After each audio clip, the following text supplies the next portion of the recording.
Welcome to our channel. Today we how to restore your LinkedIn search filters for hiring manager targeting, detailed guide step by step clearly. Begin by signing into your LinkedIn account. Navigate to the LinkedIn homepage. Locate the search bar at the top of the page. Enter relevant keywords related to your hiring criteria. Use specific job titles, skills, or company names for more accurate results. Once you see the results, look for the All Filters option, usually next to the search bar. Click on All Filters to access the advanced search settings. In the Filters menu, select the People option. Choose current companies to focus your search on candidates currently employed at specific firms. You can also filter by location to find candidates in your desired geographic area. To further narrow your results, consider using the Industry filter.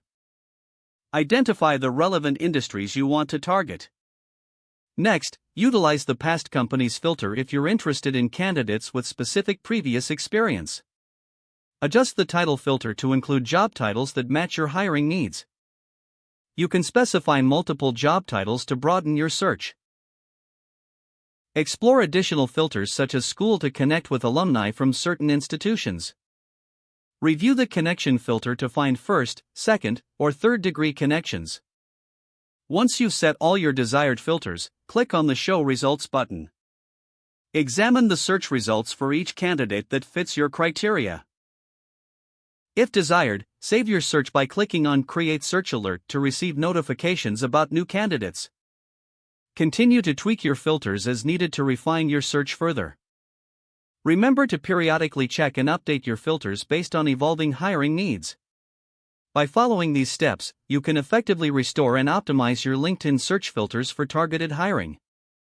If the page does not load, refresh the browser or try again in a private or incognito window.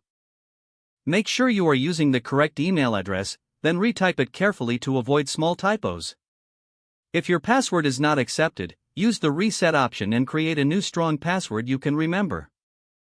Check your spam folder for verification or security emails, then complete any requested confirmation steps. Enable two-factor authentication if available to improve account security and reduce unauthorized access risk. Don't forget to like this video and subscribe to our channel for more step-by-step tech guides.